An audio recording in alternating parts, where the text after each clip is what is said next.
Hello and welcome to this ITV News Live Q&A. I'm joined by the former Bollywood actress, now campaigner, author and film producer, Twinkle Khanna, to talk about a new movie she has produced called Padman, which aims to tackle a taboo in many parts of India, that of women having periods and having access to sanitary pads and tampons. It's not just a problem in India. Here in the UK, which is a shocking statistic, 1 in 10 girls and women aged 14 to 21 cannot afford sanitary products.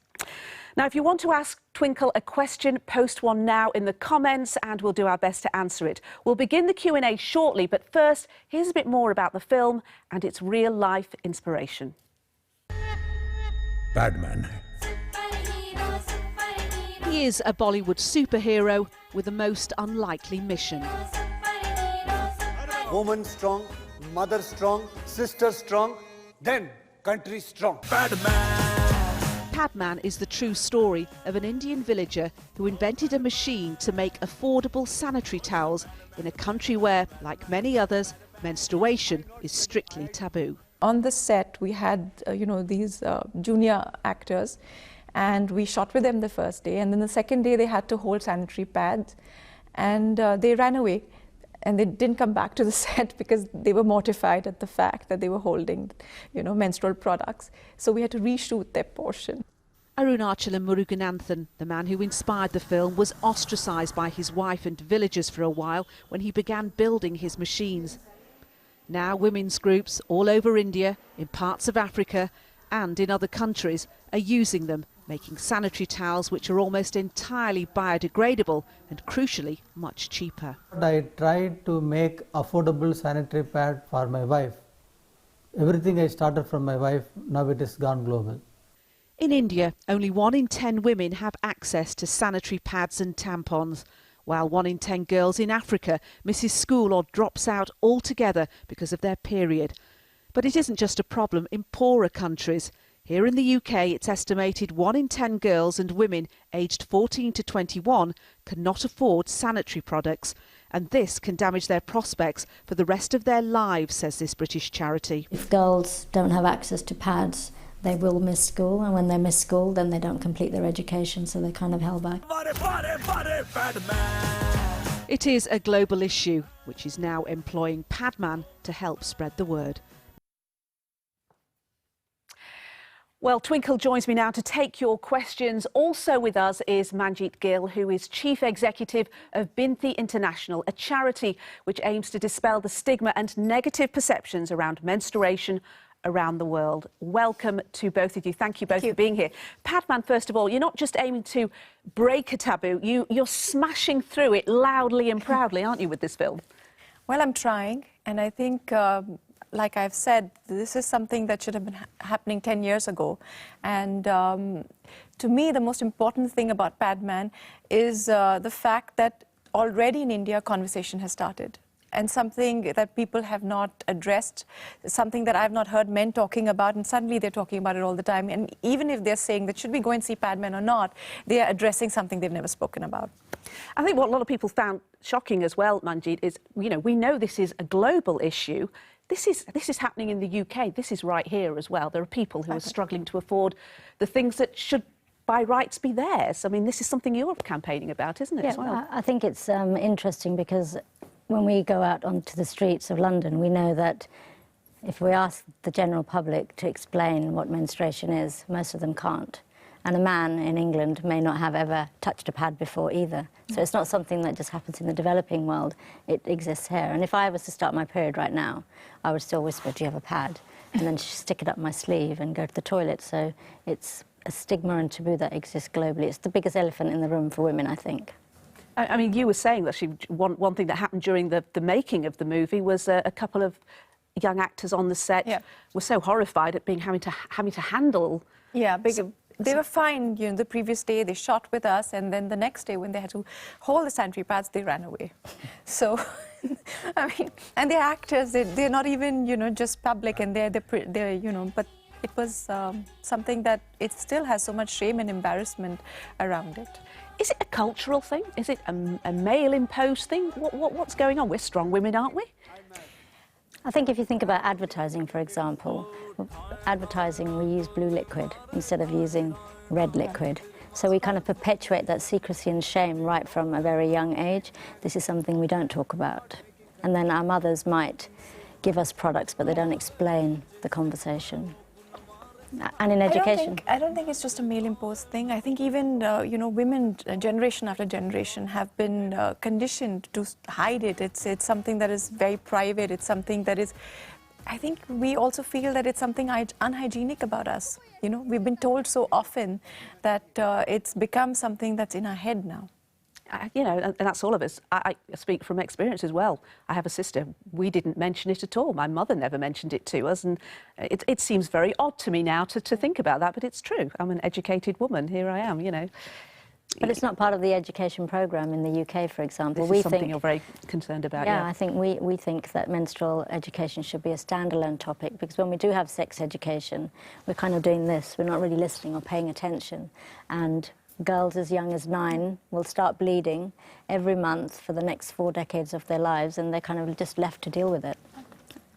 OK, well, we've been getting some questions in, and this is a very interesting one. It's a very broad one. It's come from Danny Mark Smith-Philpott, and he's wondering how close we are to equality and parity for women, where we talk about all sorts of things. This is kind of a long way away, I would say. Yeah, but I think we're at a very interesting point in history. And it's almost like there's been a spring that's been compressed for so long, and now there's a little bit of momentum and we're going to just jump out of it. And I have a feeling that things will be a bit askew before we reach equality.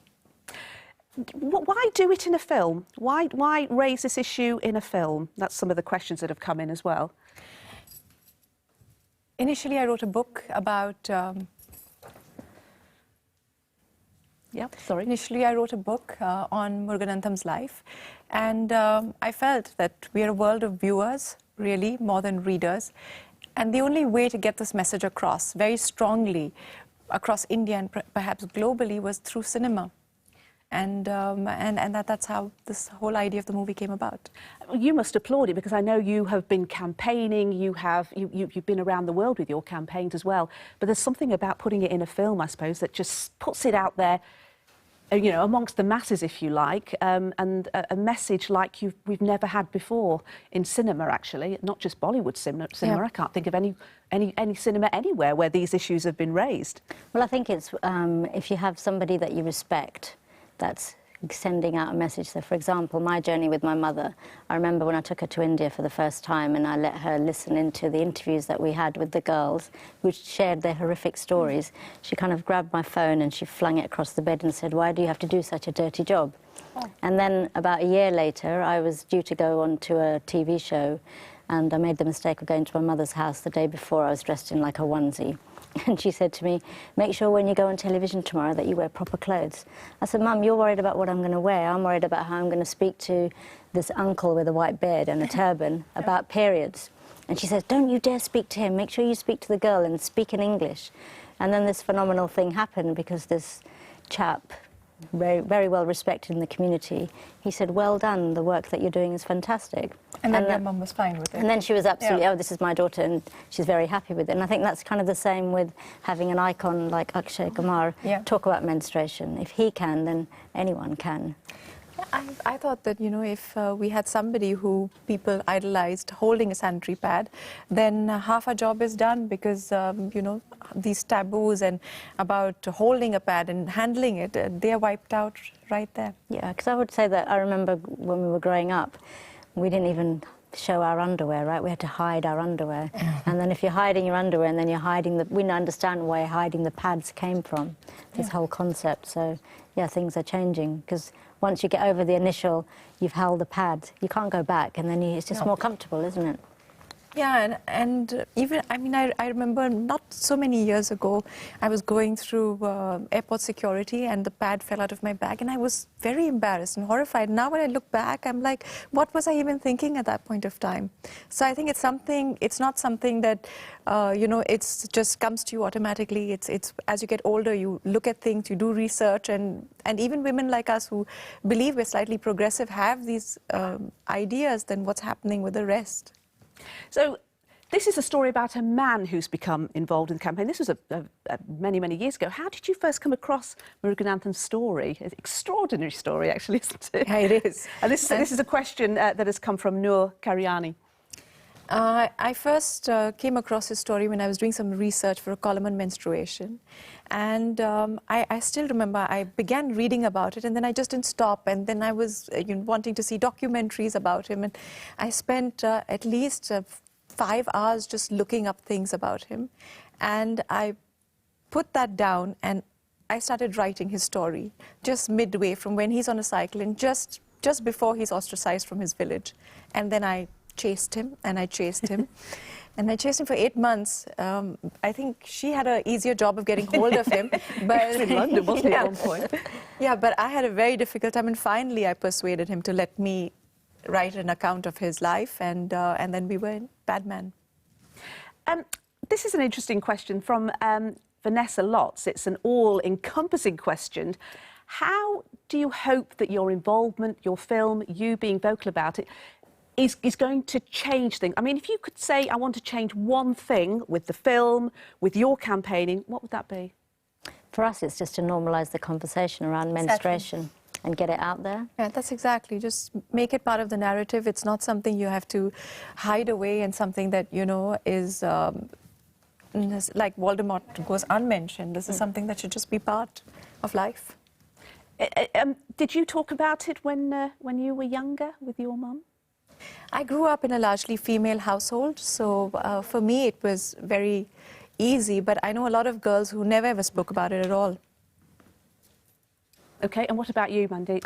I remember, actually, when I first started, I told my mum, and she kind of threw a pad in my hand, and she told me not to make a big deal out of it and never to mention it again. So, yeah, it's quite interesting. And you said you've already had some interesting reaction to the fact that this is your campaigning subject. Has it ever got so bad that you think you're never going to get anywhere with this, that this is not a conversation that we're ever going to have? No, I think sometimes I get a little bit of resistance, but mostly it's understanding that just because you're not affected by it, other women are, and women do empathise with other women, and women do want to make a change. So generally, I haven't had anybody telling me that what I'm doing isn't the right thing. Because I think most people understand if you menstruate without a menstrual product, that's not right. Something has to change. There's a comment here from Simon Mewett saying, whatever anyone can do to help lose the stigma attached to this subject, it can only be a good thing, but it involves male and female involvement, doesn't it? I think that's true, because I feel that, we hear women talking, but when women are involved in women's issues, I feel that perhaps the world doesn't really listen as intently, unfortunately, unless there's a man involved too. And if we want equality, both men and women have to work together. So I think it's important to involve men in this narrative as well. We could talk about, we just had, last night you addressed the Oxford Union, it was an amazing speech. And we got onto the subject of VAT, which is something that people who are involved in the campaigns here are well aware of. This fight to make sanitary products not luxury items and to lose the VAT. We've had rumblings that it's going to happen here, Manjeet. Various governments have said it's going to happen. We're still sort of waiting. I mean, the VAT rate in India is even higher. Yeah, it's GST, 12%. 12%. Yeah. So how does that compare to other sort of tax rates of things in India? Well, brooms are tax-free. Bindis are tax-free, bangles are tax-free. I don't know, maybe women need bindis and bangles more than they need sanitary pads. I don't understand. But that's the way it is. And that's something that we do really have to struggle to convince the government that this is something that is an absolute necessity. Our finance minister did make some calculations where he said with GST, and if you take into account the input credit, perhaps it is cheaper than if there was no GST on sanitary pad. But I spoke to Muruganathan, and when we worked it out, that's completely untrue. It is much cheaper without the GST for the consumer. Right, OK, so you're a bit of a losing battle there, because you need the voices in Parliament to listen, Exactly. don't you? We have had voices in Parliament listening, haven't we? We have. Still got the VAT, though, haven't we? What's happening? I think the Treasury announced yesterday that actually, as part of the EU talks, they were about to eliminate it. So it's a process. We've been talking about it since last year, more officially, but we're getting in the right place. I think the other thing to mention also is that When a woman doesn't have a pad in the UK, we use toilet paper. Pads should be available like toilet paper Exactly. are, so that if we are in a public space and we start, I could start right now, for example. Yeah. We start on the street. Why can't we go into a toilet and just have a pad? Why is it that we have to finish work, wait for the correct moment to leave and then go and buy a pad? So that's how difficult it is. Until we have pads in toilets, we'll never be able to eradicate the shame. Because ultimately we're all embarrassed because we might leak. Yep. Yeah, Exactly. you get that very distressing story about the girl in Nepal that you told us about. That's the level of the stigma. Can you just briefly share that with us, Twinkle? It was just this August where a 12-year-old girl in South India was pulled up by her teacher because she stained her uniform and she stained the bench. And she went home and she jumped off a balcony and she committed suicide. So these are the stories we hear. Then recently again in Nepal, there was a woman who was put aside in a menstrual hut and she died in that. So I feel that there's so much shame, there are so many taboos, women are so embarrassed, little young girls who really are not educated about what's happening within their bodies. All you're told is, this is, you know, when you have your period, you can't go to a temple, you can't come into the kitchen. It's almost like you are an untouchable person for those few days. And I had heard about this when I was in school because I had these two girls, Jaya and Bharti, who didn't want to go home during the holidays because when they did go home, they were segregated when they had their period. They had their food put in a plate and left outside their door. And this happens to so many women across India that it's shocking. And it doesn't happen only in India, actually. The Indians that have migrated, or other nationalities, we carry all that cultural things with us. So I've heard girls that have actually not gone to their father's funeral because they're not allowed to participate in the culture. That is incredibly shocking, isn't Or it? sister's wedding. Can you imagine not going to your sister's wedding because you're on your period? Exactly. We have a question from Ravi Rihal, a very interesting one. What would you say to the naysayers, and there will be some, people who have doubts, who are voicing their opposition, about why they really should go and see this film? Why is it important that the naysayers, the doubters, see Padman? So that they're slightly less idiotic than they are right now. That would be my first answer. And the other thing is the fact that if it wasn't for this biological function, all the naysayers also would not exist. Right? So I think they should go and see why they're on this planet as well. One of the reasons how they were conceived. And once you've seen it, you can't unsee it. And sometimes if you what you don't know doesn't hurt you, right? But in this case, until we normalise the conversation, women will suffer silently. Women will bleed for 8 days without seeing the GP when she needs to, and then wait till she can't have a baby and then suddenly realise that, oh, I've had a menstrual issue for a long time. We've certainly had plenty of people calling in, people like Anne Shields, who are just saying, keep going, well done. There should not be any taboos about the most natural of occurrences. And of course, I mean, we've had lots of people ringing it just to say, first of all, great that we're talking about this, but just to keep on the campaign. And this is a campaign in progress, isn't it? Yeah. The film is the next big step, but obviously it continues. Yeah. And we're talking about it now, which obviously is a great step, isn't it? Yeah. So thank you so much indeed for joining us. And thank you all of you for joining us for this live Q&A and for submitting all of your questions. I'm really sorry if we didn't get time to answer all of yours. For more from ITV News, you can go to our page on Facebook, subscribe to our YouTube channel or follow us on Twitter and Instagram. For now, from Twinkle and from Manjeet, thank you very much for joining us. Goodbye.